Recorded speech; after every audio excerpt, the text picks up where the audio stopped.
Hello అండి, అందరికీ నమస్కారం. నేనండి మీ Soumya. Welcome back to our channel all round clock.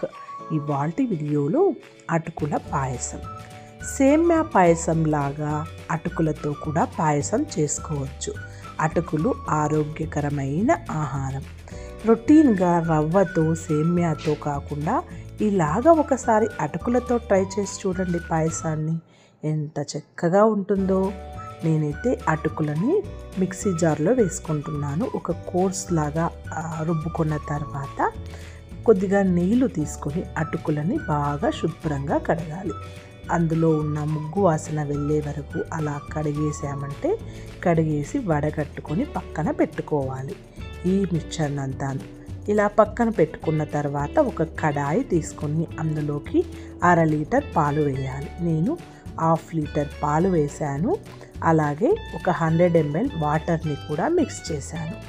1/2 litre పాలు 100 ml వాటర్ వేసిన తర్వాత అది మరగగానే ఇంకొక సైడ్లో మనము బెల్లాన్ని కరిగించుకోవాలి. బెల్లము సపరేట్గా కరిగించుకుంటున్నాను. ఇప్పుడు పాలు మరుగుతున్నాయి కదా, ఈ మరుగుతున్న పాల్లోకి మనం ఫిల్టర్ చేసుకొని పక్కన పెట్టుకున్న అటుకుల మిశ్రమాన్ని కూడా ఇందులోకి వేసుకొని బాగా కలుపుకోవాలి. అడుగు పట్టకుండా ఇలా కలుపుకుంటూ ఉండాలి. అటుకుల పాయసం అంటే ఎంతో సింపుల్ అండ్ ఈజీగా చేసుకోవచ్చు. ఇలా అడుగు పట్టకుండా కలుపుకుంటూ ఉంటే మనకి పాలల్లో ఉన్న మిశ్రమం అంతా కూడా పాలల్లో ఉన్న మిశ్రమం అంతా అటుకుల్లోకి పట్టుకున్న తర్వాత చాలా ఎమ్మీగా తయారవుతుందండి పాయసము.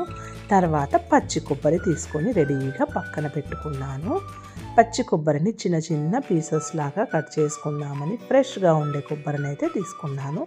చూస్తున్నారు కదా, 10 minutes 15 minutes అయిన తర్వాత ఎంత చిక్కగా తయారైందో.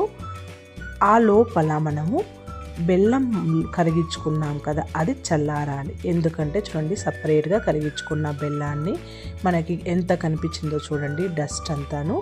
అది పక్కన తీసేసుకొనేసి అటుకుల పాయసంలోకి ఈ బెల్లం మిశ్రమాన్ని వేసి బాగా కలుపుకుంటూ ఉన్నాను. నేనైతే స్టవ్ ఆఫ్ చేసి ఈ కరిగిన బెల్లం మిశ్రమాన్ని వేసుకున్నాను. ఎందుకంటే కొన్ని పాలు పగిలిపోతాయనే ఉద్దేశంతో.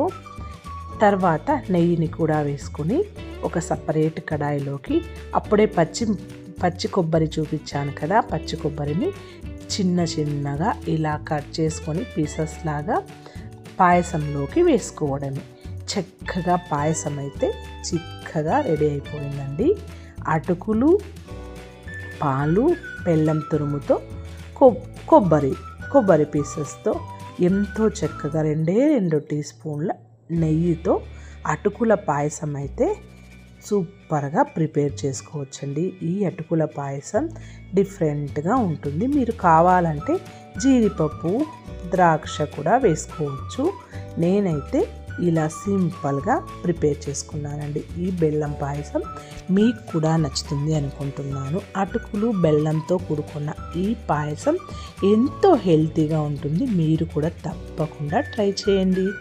ఈ వీడియో కానీ మీకు నచ్చినట్లయితే తప్పకుండా షేర్ చేసి, కొత్తగా చూస్తున్న వాళ్ళైతే సబ్స్క్రైబ్ చేసుకొని పక్కనే ఉన్న బెల్ ఐకాన్ని క్లిక్ చేస్తే నేను ఏ వీడియో అప్లోడ్ చేసినా మీకు నోటిఫికేషన్ ద్వారా వస్తుంది. ఇలాంటి హెల్తీ రెసిపీస్ కోసం ఆల్రౌండ్ క్లాక్ని చూస్తూనే ఉండండి.